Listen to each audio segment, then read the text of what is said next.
Sudipta AV নিউজে আপনাদের সকলকে স্বাগত। প্রথমেই চোখ রাখবো নিউজ হেডলাইন্সে।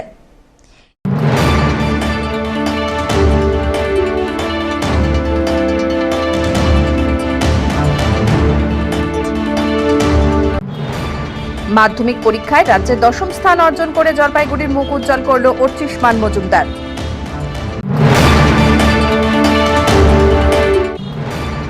জলপাইগুড়ি কদমতলা উচ্চ মাধ্যমিক বিদ্যালয়ের সেরা মাধ্যমিক ছাত্রী জুই রায়।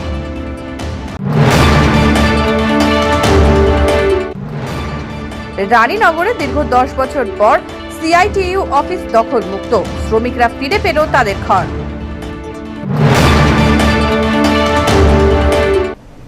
এবার আসছে বিস্তারিত সংবাদে। মাধ্যমিক পরীক্ষায় 688 নম্বর নিয়ে রাজ্যে 10ম স্থান অর্জন করেছে জলপাইগুড়ি জেলা স্কুলের ছাত্র অর্চিষ্মান মজুমদার। নিজের ফলাফলে খুব খুশি অর্চিষ্মান। তিনি জানিয়েছেন, তিনি জলপাইগুড়ি জেলা স্কুলের ছাত্র এবং এই ফলাফলের কৃতিত্ব বাবা মা ও দিদি সহ বাংলা শিক্ষক এবং ইতিহাস ও ভূগোল শিক্ষকের। জলপাইগুড়ি জেলা স্কুলের আমি ছাত্র। আমি এবার মাধ্যমিকে 688 পেয়ে 10ম হয়েছি। তো আমার সেই অনুভূতি এক্ষেত্রে হচ্ছে দুর্দান্ত অনুভূতি, সত্যি অতুলনীয়। তো আমি এটাকে পরবর্তীকালে ক্যারি অন করার চেষ্টা করব। তো বলছি কি পড়ার কি ইচ্ছা রয়েছে? পরবর্তীকালে আমার ইচ্ছা আছে ডাক্তার হওয়ার একজন। তো দেখা যাক সেদিকে, সেই লক্ষ্যে এগোবো। কিভাবে পড়াশোনা করতে, কে সাহায্য করতে সবচেয়ে বেশি, কি বিষয়? 6 থেকে 8 ঘন্টা ডেইলি কনসিস্টেন্টলি পড়াশোনা করতাম এবং আমার এক্ষেত্রে আমার যারা শিক্ষকরা আছে, গৃহ শিক্ষকদের অবদান তো সত্যি অতুলনীয়। এছাড়া আমার যে স্কুল, তো আমার সেখানকারও বেশ কিছু টিচার আছে যারা আমাকে সত্যি খুব সাহায্য করেছিলেন। তো আমি তাদের কাছে কৃতজ্ঞ থাকবো। সবচেয়ে বেশি কিসে নাম্বার রয়েছে? সব থেকে বেশি নাম্বার এসেছে আমার সায়েন্স গ্রুপে, কারণ আমার ম্যাথামেটিক্স, লাইফ সায়েন্স এবং ফিজিক্যাল সায়েন্স তিনটাতেই 100তে 100 আছে। আর বাকিগুলো তো হয়তো ওরকমই 97-98। সবচেয়ে ভালো কি পড়তে লাগতো সায়েন্স গ্রুপ? সবথেকে ভালো আমার লাগে বায়োলজি সাবজেক্টটা, কারণ আমি ওই সাবজেক্টটাকে ভগবানের মতো ভালোবাসি। কারণ আমার কাছে ওই সাবজেক্টের একটা মর্যাদা আলাদা, এবং সেটা বাদ দিয়ে ফিজিক্যাল সায়েন্স, ফিজিক্স, কেমিস্ট্রি দুটো আমার ভালো লাগে। তবে আমি সব থেকে সেরা আসলে আমি এখনো বায়োলজি রাখি। কত বায়োলজির কত পেয়েছো? আমি সেটা তো 100তে 100 পেয়েছি। হ্যাঁ। অর্চিষ্মানের মা গৃহবধূ এবং বাবা কম্পিউটার সায়েন্স বিভাগে জলপাইগুড়ি এসি কলেজে পড়ান। পড়াশোনার পাশাপাশি অর্চিষ্মান ক্রিকেট খেলে এবং গিটার বাজায়। তবে 10ম শ্রেণীতে ওঠার পর তিনি অন্যান্য কর্মকাণ্ড কমিয়ে দিয়ে পড়াশোনায় মনোনিবেশ করছেন। আমি জানতাম ও ভালো পরীক্ষা দিচ্ছে, ভালো রেজাল্ট করবে, এটা আশা করা ছিল। তাই ওই জন্য মোবাইলে দেখছিলাম আর ঠাকুরকে বলছিলাম যাতে ওর পরিশ্রমটা, যা পরিশ্রম করছে সেটার জন্য ফলটা পায়। তা তারপরে 9ও হয়ে গেল, কিছু হলো না। 10-এ যখন শুনলাম জলপাইগুড়ি জেলা স্কুল অর্চিষ্মান মজুমদার, তখন আর নিজেকে ধরে রাখা গেল না। তখন আমি দৌড়ি ওকে বললাম যে অর্চিষ্মান মজুমদার, বাবাই তোর নাম আর কি। দেখা গেল, যাই হোক, তুই যে ও যে খাটনি করছে, পড়ছে, এটা সার্থক। কিভাবে পড়াশোনা করতে? ও আসলে না পড়তো কি, ওর কোনো টাইম টেবিল ছিল না। ওর সায়েন্স গ্রুপটা সম্পূর্ণ 3টা সাবজেক্ট বাবার কাছে পড়তো। আর ইতিহাস ভূগোলটা পড়তো বিবেক রয়, উনি এখানে সামনেই বাড়ি আমাদের, ভীষণ ভালো ইতিহাস ভূগোল পড়ায়, কোনো কথা নেই। আর বাংলা পড়তো অনুপ ব্যানার্জি, সে জলপাইগুড়ি জেলা স্কুলের টিচার ছিলেন, এখন নেই, ওনার কাছে যেতেন। আর আরেকজনের কাছে পড়তো, সেটা প্রদীপ দত্ত চৌধুরী। ও বাংলা পড়তো প্রদীপের কাছে মেইনলি। ও অনেক সেই ছোটবেলার থেকে 6 থেকে বাংলা পড়তো। বলছে এই পড়াশোনার ফাঁকে ফাঁকে ও কি করতে ভালোবাসতো? বা গিটার বাজাতো মাঝে মধ্যে, তবে ক্লাস 10-এ উঠে একদম গিটার বাজায়নি। আর ক্রিকেটটা কি একটু পড়তো, পড়ে পড়ে যখন ওর মনে হচ্ছে যে একটু রেস্ট নেওয়া দরকার, তখন ওই একটু বল নিয়ে খেলতো, আবার আবার রেখে দিত, আবার এসে পড়তো। জলপাইগুড়ি কদমতলা উচ্চ মাধ্যমিক বিদ্যালয়ের সেরা মাধ্যমিকের ছাত্রী জুই রায়। জলপাইগুড়ি কদমতলা উচ্চ মাধ্যমিক বিদ্যালয়ের এবছরের মাধ্যমিক পরীক্ষায় বিদ্যালয়ের সেরা ছাত্রী হিসেবে উঠে এলেন জুই রায়। নানা আর্থিক ও সামাজিক প্রতিকূলতার মধ্য দিয়ে জুই এই বছর মাধ্যমিক পরীক্ষায় 571 নম্বর অর্জন করেছে। বিদ্যালয় কর্তৃপক্ষ তার এই সাফল্যে অত্যন্ত খুশি এবং জুইকে উজ্জ্বল ভবিষ্যতের জন্য শুভেচ্ছা জানিয়েছে। এই যে কত পেয়েছো? আমি 551। 571। এই যে কতটা আশা করেছিলে এই রেজাল্টে বা কি বলবা? আমি আর একটু বেশি এক্সপেক্ট করেছিলাম। আমি 630-এর মধ্যে এক্সপেক্ট করেছিলাম, কম চলে এসেছে। তাহলে কি ভালো করে পড়ার জোর দিবে? হ্যাঁ কি সায়েন্স নিয়ে পড়া হচ্ছে? হ্যাঁ, সায়েন্স কোনো কি অসুবিধা তোমার রয়েছে পড়াশোনা এটা থেকে? বাড়ির ফিনান্সিয়াল অসুবিধা আছে, যেহেতু বাবা টোটো চালান, সায়েন্সের অনেক খরচা হয়, সেই জন্য অসুবিধা আছে। বাট আমাদের স্কুল থেকে সাহায্য করা হবে বলেছিলেন ম্যামরা। তো সর্বোচ্চ নম্বর আপনাদের বিদ্যালয়ে? হ্যাঁ একদম সর্বোচ্চ নাম্বার 571। আরেকটু ভালো হলে জুয়ের জন্য ভালো হতো, মানে ও আরেকটু ভালো স্টুডেন্ট, তো সায়েন্স গ্রুপটাতে একটু কমে গেছে। পড়াশোনা কেমন ও? খুব ভালো স্টুডেন্ট, মানে সায়েন্সে কমে গেছে কিন্তু ও মানে স্টুডেন্ট অনুযায়ী কম নাম্বার পেয়েছে। সায়েন্স নিয়ে পড়া শুরু করে দিয়েছে অলরেডি, আর কি ওর তো ফিনান্সিয়াল অবস্থা শুনলেন খারাপ। আমরা স্কুল থেকে যেভাবে পারি আমরা সাহায্য করি। অমিত বণিকের রিপোর্ট, এভি নিউজ।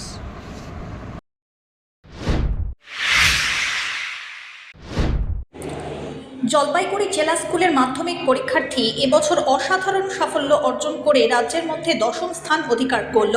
পাশাপাশি জলপাইগুড়ি জেলায় সর্বোচ্চ নম্বর পেয়েছে। তবে তার এই কৃতিত্বে গর্বিত হয়ে এক বামপন্থী সংগঠনের তরফ থেকে সংবর্ধনা প্রদান করা হলো তাকে। অনুষ্ঠানে ফুলের তোড়া মিষ্টিমুখ করিয়ে সম্মান দেওয়া হয়। সফল ছাত্র অর্চিষ্মান মজুমদার ষষ্ঠ শ্রেণী থেকেই জলপাইগুড়ি জেলা স্কুলে পড়াশোনা করছে। তার বাড়ি জলপাইগুড়ি শহরের শিরিষতলা এলাকায়। বাবা অমিত মজুমদার জলপাইগুড়ির আনন্দচন্দ্র কলেজে শিক্ষাকর্মী। নিজেই ছেলেকে বিজ্ঞান বিষয়ে পড়িয়েছেন। এছাড়াও বাংলা, ইংরাজি, ইতিহাস, ভূগোলের জন্য 3 জন প্রাইভেট টিউটরের সাহায্য নিয়েছিল সে। অর্চিষ্মানের সাফল্যে উচ্ছ্বসিত তার পরিবার। তার কৃতিত্বকে ঘিরে এলাকা জুড়ে প্রশংসার সুর শোনা যাচ্ছে। অমিত বণিকের রিপোর্ট।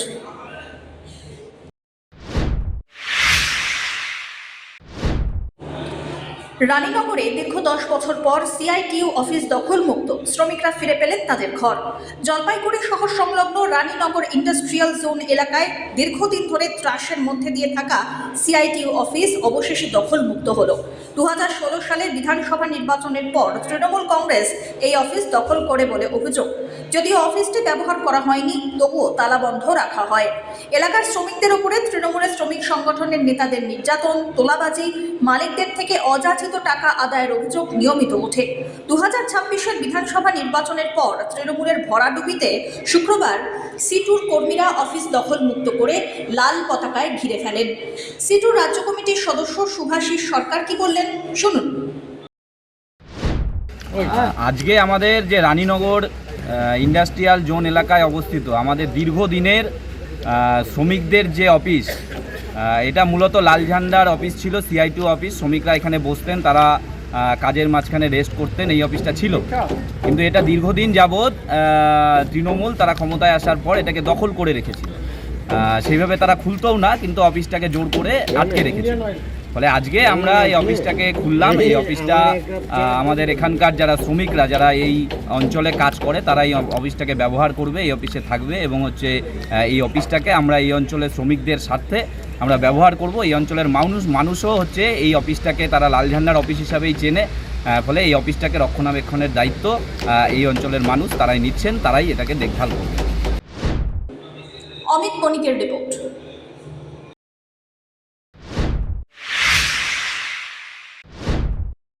উত্তরবঙ্গ রাষ্ট্রীয় পরিবহন সংস্থার বাসের সঙ্গে মুখোমুখি সংঘর্ষ ঘটল একটি ট্রাকের। গুরুতর আহত হলেন প্রায় 30 থেকে 35 জন যাত্রী। জানা গিয়েছে, এদিন রায়গঞ্জ থেকে শিলিগুড়ির দিকে আসছিল একটি সরকারি বাস। সেই সময়ে এক 6 চাকার ট্রাকের সঙ্গে মুখোমুখি সংঘর্ষ ঘটে ঘোষপুকুর মোড়ে। তড়িঘড়ি দুর্ঘটনায় আহতদের ফাঁসি দেওয়া গ্রামীণ হাসপাতালে ভর্তি করা হয়। বেশ কয়েকজনকে অবস্থা গুরুতর হওয়ার জন্য উত্তরবঙ্গ মেডিকেল কলেজ ও হাসপাতালেও স্থানান্তরিত করা হয়। তবে এই দুর্ঘটনার জন্য বেশ কিছুক্ষণ যান চলাচল ব্যাহত হয়ে পড়ে জাতীয় সড়কে। ঘটনার খবর পেয়ে ঘটনাস্থলে পৌঁছয় ঘোষপুকুর ফাঁড়ি আর ফাঁসি দেওয়া থানার পুলিশ। পুরো ঘটনার তদন্ত শুরু করা হয়েছে। কি হলো ওখানে দেখলেন?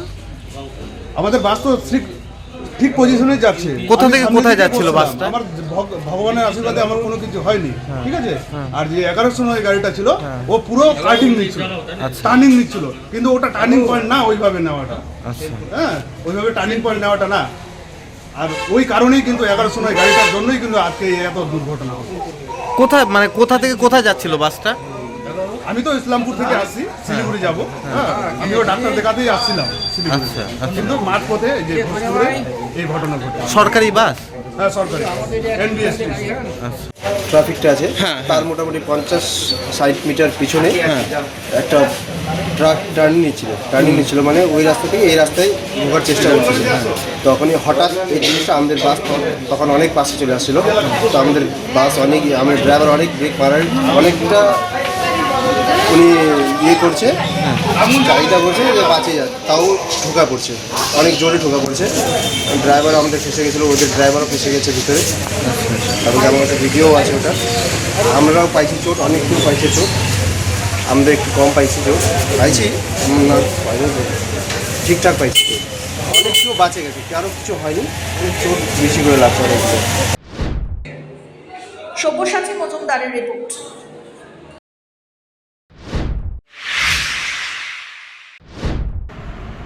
হাতির আক্রমণে ভেঙে গেল 4টি বাড়ি, খাদ্যদ্রব্য ও আসবাবপত্র ক্ষতিগ্রস্ত, ডুয়ার্সে আতঙ্ক। ডুয়ার্সে একটি বুনো দাঁতাল হাতির আক্রমণে 4টি বাড়ি ভেঙে যায়, সেই সঙ্গে বাড়ির মজুদ খাদ্যদ্রব্য ও আসবাবপত্রও ক্ষতিগ্রস্ত হয়েছে। হামলার সময় বাড়ির সদস্যরা নিরাপদে পালিয়ে বাঁচতে সক্ষম হন। ঘটনাটি বৃহস্পতিবার রাত প্রায় 2টোর দিকে মাটিয়ারি ব্লকের বিধাননগর গ্রাম পঞ্চায়েতের নেওড়া মাঝিয়ারি এলাকায় ঘটে। স্থানীয় সূত্রে জানা যায়, হাতিটি একে একে সূর্যমোহন রায়, সনম ওরাও, বধুবালা রায় ও রাজু ওরাওয়ের বাড়িতে হামলা চালায়। হাতির আক্রমণের পর ভোরের দিকে এটি খড়িয়ার বন্দর জঙ্গলের দিকে চলে যায়। খবর পেয়ে বিধাননগর গ্রাম পঞ্চায়েতের প্রধান তাজমিনারা বেগম ও অন্যান্য গ্রাম পঞ্চায়েত কর্মীরা ঘটনাস্থল পরিদর্শন করেন। বন দফতরের কর্মকর্তারাও ঘটনাস্থলে উপস্থিত ছিলেন। ক্ষতিগ্রস্তরা ক্ষতিপূরণের দাবি জানিয়েছেন এবং বন দপ্তর ও গ্রাম পঞ্চায়েত সূত্রে জানা যায়, সরকারি নিয়ম অনুযায়ী ক্ষতিগ্রস্তরা ক্ষতিপূরণ পাবেন। ধীমান রায়ের রিপোর্ট, টিভি নিউজ।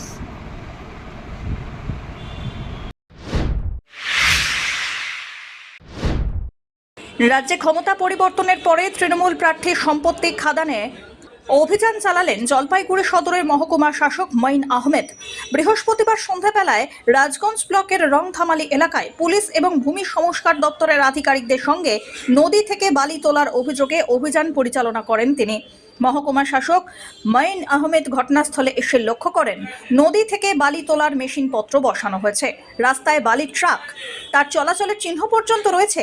এছাড়াও তিনি স্থানীয় বাসিন্দাদের সঙ্গেও কথা বলেন। বাসিন্দারা জানান, দীর্ঘদিন ধরে এই এলাকায় বালি পাচার চক্র চলছে, ভয়ের কারণে তারা প্রতিবাদ করতে পারেন না। এ বিষয়ে মহকুমা শাসক তাদের সাহস জুগিয়েছেন এবং জানান, বালি পাচার রোধে প্রশাসন জিরো টলারেন্স নীতি গ্রহণ করবে। অভিযানের সময় কাউকে গ্রেপ্তার করা সম্ভব না হলেও নদী থেকে বালি তোলার মেশিনপত্র বাজেয়াপ্ত হয়েছে। স্থানীয়রা অভিযোগ করেন, সদ্য শেষ হওয়া বিধানসভা নির্বাচনে জলপাইগুড়ি সদর আসনের তৃণমূল প্রার্থী কৃষ্ণ দাস, যিনি বর্তমানে পলাতক, তিনি এই খাদানের মালিক।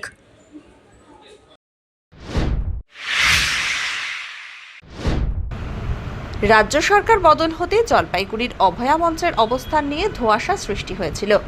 শুক্রবার মঞ্চের তরফে সাংবাদিক বৈঠক করে 2024 সালের আরজিকর মেডিকেল কলেজ ও হাসপাতালের নৃশংসভাবে ধর্ষিতা হওয়া অভয়ার হত্যার পূর্ণাঙ্গ তদন্ত এবং দোষীদের দৃষ্টান্তমূলক শাস্তির দাবি জানানো হয়েছে। শুধু অভয়া নয়, গোটা রাজ্য জুড়ে যত নারী নিগ্রহের ঘটনা ঘটেছে তারও নিরপেক্ষ তদন্ত চাওয়া হয়েছে। মঞ্চের পক্ষ থেকে দাবি করা হয়েছে, লিঙ্গ বৈষম্য অবসানে নতুন সরকার সংবিধানবদ্ধ উপায়ে পদক্ষেপ গ্রহণ করুক। আরজিকরের ঘটনার সঙ্গে জড়িত বিভিন্ন পুলিশ আধিকারিকদের যথাযথ শাস্তি নিশ্চিত করার জন্য নতুন সরকারের উদ্যোগ নেওয়া প্রয়োজন। এছাড়া প্রতিটি জেলায় মহিলাদের নিরাপত্তা সুনিশ্চিত করতে জেলাভিত্তিক মহিলা কমিশন গঠন করার প্রয়োজনীয়তাও তোলা হয়েছে।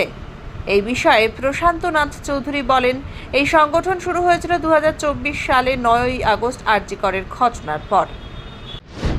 2024-এর 9 আগস্টে আরজিকর হাসপাতালে যে বিভৎস নারকীয় হত্যা সংঘটিত হয়েছিল, সেই সময় থেকে আমরা এখনও পর্যন্ত তার বিচার পায়নি এবং আমাদের যে দাবি সনদ তার প্রথমেই তার সেই বিচার, সেই নৃশংস ধর্ষিতার বিচার যাতে সঠিকভাবে হয়, সঠিক তদন্ত হয়, সেটা হচ্ছে প্রথম দাবি।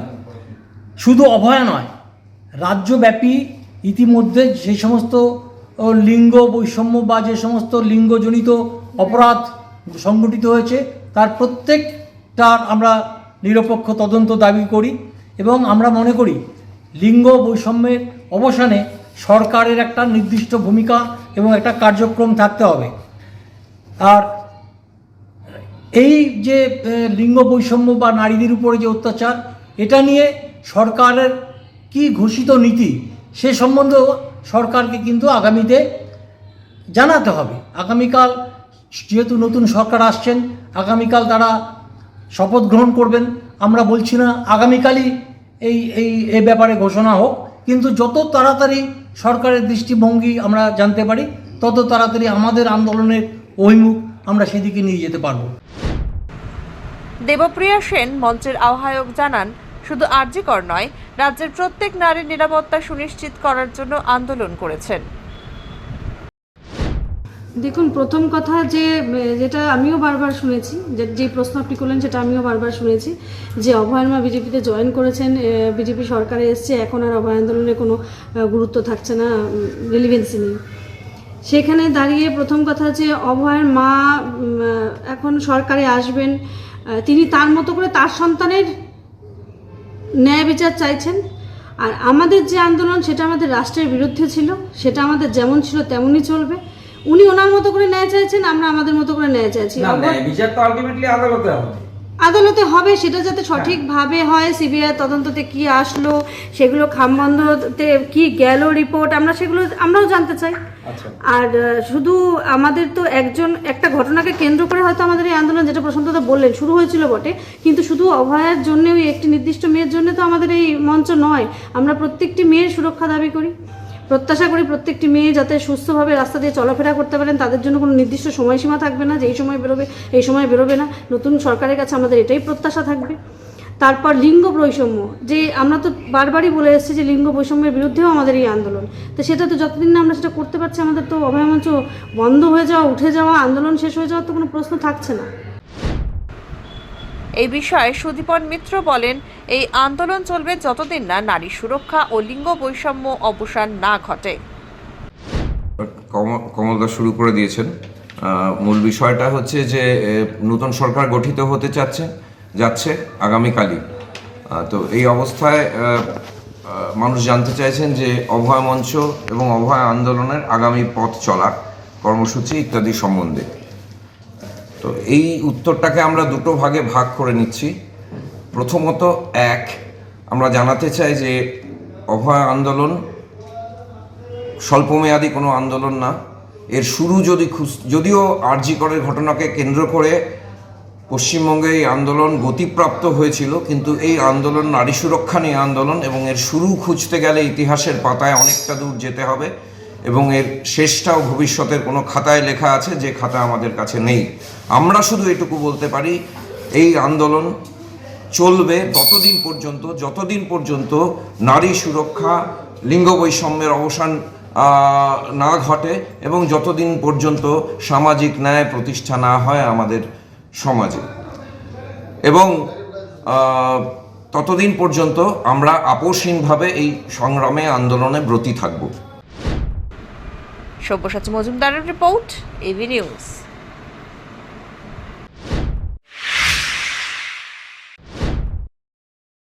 জলপাইগুড়িতে মাধ্যমিক রেজাল্টের দিনে হালকা বৃষ্টি, ঠান্ডা আবহাওয়া বিরাজ করেছে।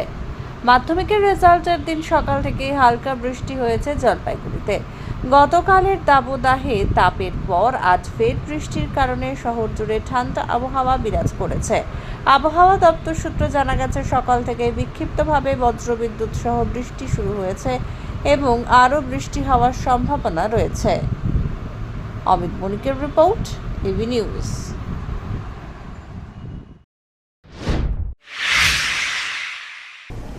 শেষ করবার আগে নিউজ হেডলাইন্স আরো একবার।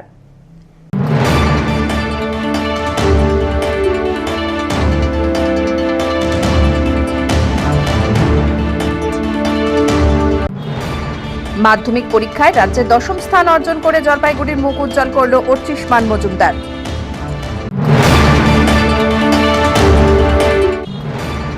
জলপাইগুড়ি কদমতলা উচ্চ মাধ্যমিক বিদ্যালয়ের সেরা মাধ্যমিক ছাত্রী জুই রায়।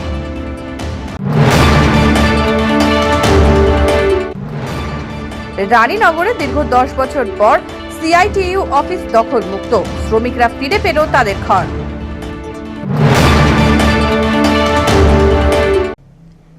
এখনকার মতন এভি নিউজ এ পর্যন্তই। পরবর্তীতে আসছি আরো সংবাদ নিয়ে। দেখতে থাকুন আমার ভিশন। নমস্কার।